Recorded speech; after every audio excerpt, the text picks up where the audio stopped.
Halo Sobat Cak Den, gimana kabarnya hari ini? Sehat-sehat kan? Ya, Alhamdulillah. Mengamati fenomena dinamika politik akhir-akhir ini kok rasanya nggak enak kalau nggak ikut komentar, ya nggak? Ada si partai A ditinggalkan si B, ada si B yang pindah partai, ada banyak banget. Ini menarik untuk kita obrolkan sebetulnya. Karena apa ya? Karena ya kalau partisipasi kita sebagai masyarakat ya bisanya cuma begini. Ikut ngomentarin apa yang terjadi di negara ini, ya enggak? Gini, saya mulai dengan kata-kata ini. Iwak sepat buntute tugel. Kalau mau menuju suatu tujuan ya harus pakai mobil atau kendaraan. Ya enggak sih? Jadi kalau seseorang ingin mencapai tujuannya, dalam hal ini ingin jadi pemimpin daerah atau pemimpin negara, ya harus pakai kendaraan. Dalam konteks demokrasi sekarang, kendaraan itu ya partai politik. Sepinter apapun kamu, sejago apapun kamu beretorika, atau seganteng apapun kamu, sekaya apapun, itu bukan jadi jaminan. Tetap kita butuh kendaraan yang namanya partai politik. Kayak ini, siapa ya, sebut saja Pak Anies lah. Sebut saja Pak Anies. Kurang pinter apa dia? Pinter, ideologis, sudah pernah menjabat, itu sampai sekarang belum bisa punya kendaraan yang bisa membawa dia untuk dicalonkan menuju pilkada. Belum bisa. Ya kenapa? Ya karena memang beliau tidak memiliki kendaraan itu. Belum punya dia. Selama ini yang dia lakukan memang dari masyarakat ya. Dari masyarakat.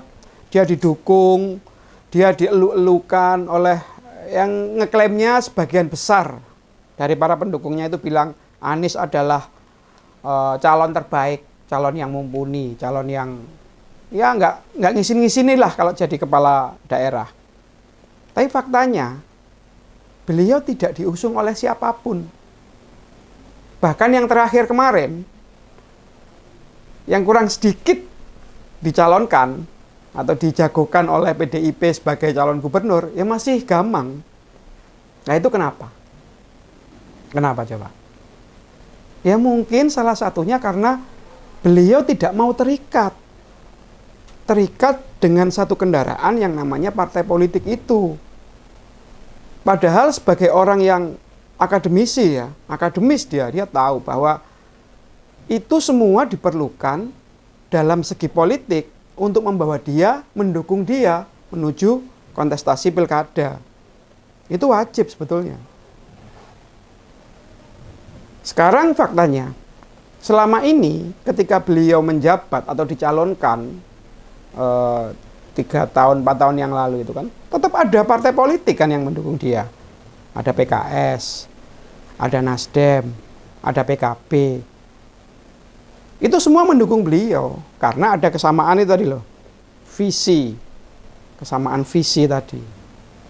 Nah, kali ini karena beliau tetap tidak mau mengikatkan diri kepada partai-partai politik yang ada, otomatis partai politik yang sebelumnya mendukung dia, mengusung dia, jadi gamang, jadi ragu-ragu kalau untuk mencalonkan beliau lagi.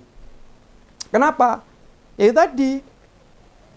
Karena partai politik kan tugasnya memang fungsinya itu menggali aspirasi dari masyarakat atau dalam hal ini konstituennya. Sedangkan kalau calon yang ingin dimunculkan oleh partai politik tidak mempunyai kesamaan visi atau kesamaan value, ya ragu-ragu. Takutnya apa? Ya kayak pengalaman kemarin. Itu si Mas ML itu, Mas Mul itu. Awal-awal ketika dia masih dalam naungan partai politik, kerjanya benar, bagus, sesuai dengan tracknya. Ada program yang harus dijalankan, oke. Tapi begitu beliau meninggalkan atau menjauh dari pengaruh partai politiknya sendiri, berantakan kerjanya. Sudah nggak sesuai lagi dengan apa yang diinginkan lagi. Nah, itulah yang terjadi menurut saya ya, itulah yang terjadi dengan PDIP ketika mempertimbangkan beliau sebagai calon gubernur di DKI. Jadi, mungkin teman-teman di PDI itu gamang atau takut bahwa Pak Anies ini tidak mempunyai value yang sama, tidak mempunyai keinginan yang sama, atau angel dikandani. Nah, cengkal lah, bahasa sayanya cengkal ya, angel diatur, angel dikandani, takutnya nanti malah kemana-mana, nggak bisa dipegang lagi. Nah, tentunya itu kan akan melukai aspirasi dari masing-masing partai itu, simpatisannya juga. Ya meskipun dia orang pintar, tetap. Jadi intinya menurut saya gini,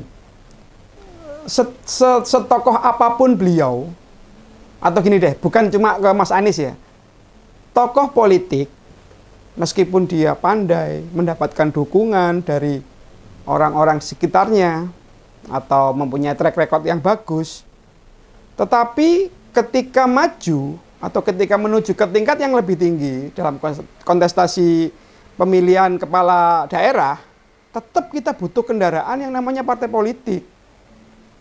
Harus itu. Karena partai politik itu akan akan merumuskan gitu loh, akan membawa aspirasi dari yang dia bawa dari bawah itu untuk dirumuskan jadi kebijakan pemerintahan selanjutnya. Dan itu penting untuk dilanjutkan. Untuk penting dijalankan oleh kepala daerah yang diusung itu. Ya enggak? Jadi tidak main-main, tidak serta-merta, oh sebelum naik pilkada ini kita harus pakai kendaraan ini, tidak boleh gitu. Harus mengikatkan diri, bro. Jangan dianggap bahwa partai politik itu semacam mobil rentalan lah.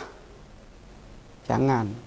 Bahwa ketika kita butuh, kita sewa, disuruh nganter sampai ke tujuan, setelah sampai ke sana terus ditinggal. Jangan.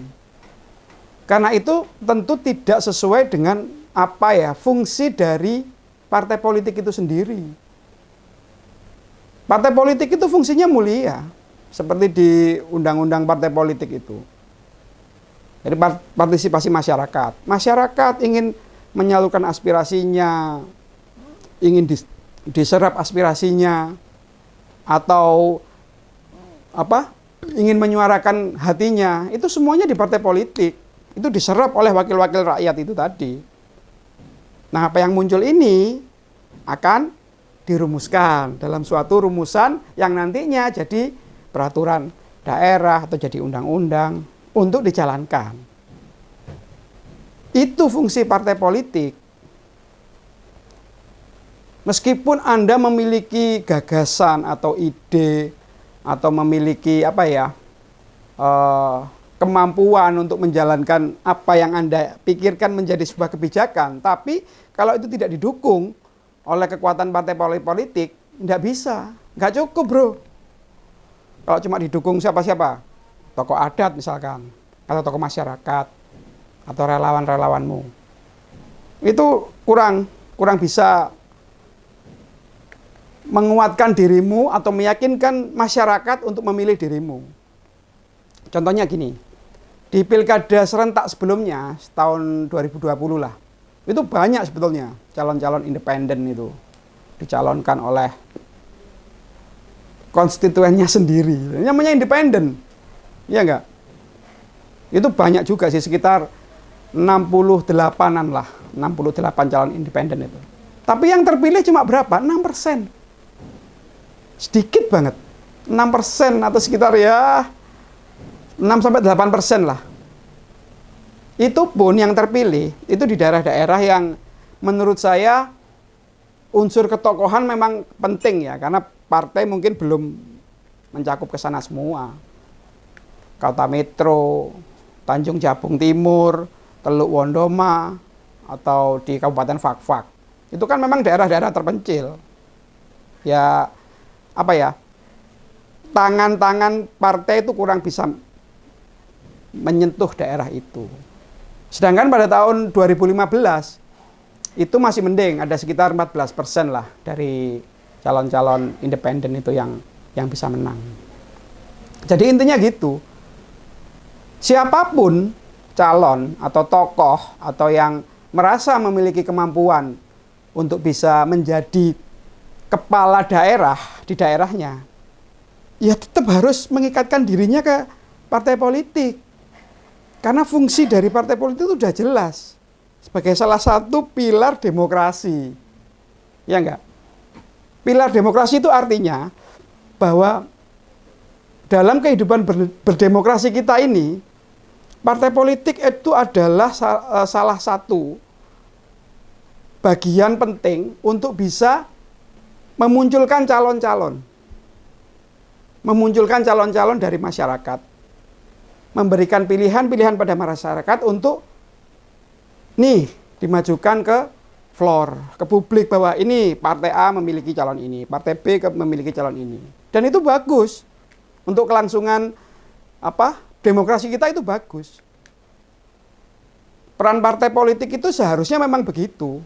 Jadi untuk memunculkan calon baru, mengkaderisasi orang-orangnya, sehingga calon-calon dari masing-masing partai politik itu setidaknya memiliki satu value yang sama, memiliki etika berpolitik yang baik.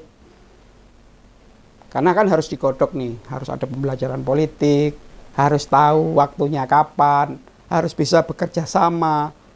Itu yang dibutuhkan. Dan itu tidak instan. Tidak bisa serta-merta gitu ya, kecuali kemarin lah. Ada yang tiba-tiba dijawel, diberikan kesempatan malah ngilang. Ya, itu yang saya bilang menggunakan partai politik sebagai mobil rentalan itu tadi. Itu kan nggak benar sebetulnya, nggak bagus untuk kehidupan demokrasi kita, itu nggak bagus. Nggak bisa seperti itu. Satu lagi, keputusan MK kemarin, keputusan MK nomor 70, yaitu tentang threshold ya kalau nggak salah, tentang batasan bisa mencalonkan itu loh. Itu kan sebetulnya MK menguatkan fungsi dari partai politik sebagai salah satu pilar demokrasi di Indonesia. Intinya, bottom line-nya itu bahwa semua suara dari rakyat itu akan dihargai. Itu akan dihargai sekecil apapun suaramu. Karena kan threshold dari hanya mendapatkan kursi di parlemen diturunkan jadi jumlah suara yang didapat. Bisa 6,5%, bisa 7,5%, sampai dengan 12% kalau nggak salah. Hanya supaya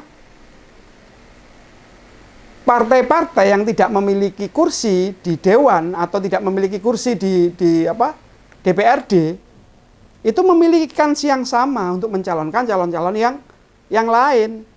Karena takutnya kan ada ada kong kali kong antara beberapa partai untuk kemudian meninggalkan satu partai sehingga tidak bisa mencalonkan tokoh yang lain. Dan itu tidak benar. Bagi demokrasi itu jelas salah. Ya mosok wong semene akeh. Anggaplah di DKI begitu banyak. Mosok nggak ada calon yang lain. Itu masalahnya. Dan lagi gini, kita juga perlu mewaspadai atau mengamati ya, bahwa banyak sih sekarang, fenomena sekarang itu partai-partai politik itu cenderung mengambil jalan pragmatis, mengambil calon bukan dari partainya sendiri, bukan dari didikannya sendiri. Jadi kayak main bola, kayak main bon-bonan gitu loh. Wes pokoknya populer diambil. Nah kalau itu terjadi, apa bedanya kita dengan klub bola? Ya, selama dia bisa dibayar, mau dibayar, kita ke sini, selesai kita buang gitu. Ya nggak gitu. Banyak loh yang sekarang terjadi itu. Contohnya kayak Pak Lutfi di Jawa Tengah. Itu kader partai apa? Nggak ada. Atau rumornya Gusti Bre di Solo. Itu juga bukan kader partai siapa-siapa, bukan. Tapi rencananya mau dicalonkan. Rencananya saya tidak tahu, nunggu pengumuman katanya. Atau si Marcel di Tangsel, itu katanya juga seperti itu. Kader apa dia? Tapi beda dengan Marcel ya. Marcel itu pinter dia. Dia begitu tahu ada kesempatan, dia langsung mau mengikatkan dirinya. Meskipun ya secara kemampuan kita tahu lah. Kita tahu, nggak usah kita omongin itu. Nah, kalau ini saya bandingkan dengan Mas Anies tadi, kan jauh beda. Yang satu dengan kemampuan seperti ini, yang satu dengan kemampuan seperti ini. Kan berbeda. Masalahnya, si Marcel ini mau mengikatkan dirinya. Artinya mau berkomitmen. Artinya mau mengikatkan diri dengan value-value partai yang akan mengusungnya. Pak Anies enggak. Pak Anies merasa, harus aku yang dituruti, ini dewe. Nanti aku akan berjalan seperti ini. Kalian akan beruntung kalau mengusung saya gitu, meskipun value-nya berbeda. Ya nggak gitu, bos. Karemu dewe laan. Siapa yang kita pegang? Buhul apa yang akan kita pegang? Nggak ada. Apalagi gini, di DKI juga ada namanya calon independen. Ya, itu juga nggak jelas tuh siapa orangnya. Ya, cuma untuk nginep-nginepi aja waktu itu. Supaya ada calon yang lain. Ya, tapi untung semua itu di veto ya, dibatalkan semua oleh keputusan MK yang berlaku kemarin. Bahwa setiap suara dari masyarakat akan berarti, akan berguna apabila dia masuk ke dalam partai politik. Itu pentingnya. Jadi gini, menurut saya rakyat harus kita edukasi lagi bahwa partai politik itu mempunyai peran dan fungsi yang penting loh. Bahwa partai politik itu harus bisa menghasilkan calon-calon pemimpin politik. Kalau bisa menghasilkan kader-kadernya sendiri, bukan bon-bonan, naturalisasi atau malah kader partai lain seharusnya. Ya kan? Terus fungsi relawan. Relawan politik, relawan-relawan kayak bolone kae, bolone situ, koncone ini, bolone mase itu gitu. Itu boleh sebagai partisipasi apa sih? Partisipasi pendukungan terhadap calon. Tapi ingat bahwa relawan itu bukan partai politik. Sebesar apapun, seluas apapun jaringannya, tetap harus melalui kanal politik yang resmi, yaitu partai politik. Ingat kan kita bahwa dulu Nasdem pun bentuknya adalah organisasi masyarakat. Ketika sudah membesar, dia berubah menjadi partai politik. Nah di situ baru dia bisa bermain, bisa mengajukan calonnya, bisa berkoordinasi dengan partai lain, atau bisa bekerja sama, atau bisa punya pikirannya sendiri. Jadi gini bro, partai itu kan sudah diikat ya, ada aturannya, diikat sama undang-undang. Dia punya ADART, diakui secara hukum, diakui itu. Sedangkan organ relawan itu bukan bagian dari demokrasi. Mereka cuma tim tim hau-hau, tim penggembira supaya kita itu ikut semarak. Meskipun itu semuanya sudah ada di partai politik. Baik dan buruknya partai politik itu sebenarnya bagian dari tanggung jawab kita untuk mengawasi. Gitu. Jadi menurut saya, apabila nih partai politik tidak mengusung kadernya sendiri, tidak mengusung calon dari rahimnya sendiri, atau malah mengambil secara oportunis mengambil calon-calon partai lain atau tokoh-tokoh lain tanpa perlu menyamakan visi dulu. Disitulah letak kegagalan partai politik sebagai salah satu pilar demokrasi.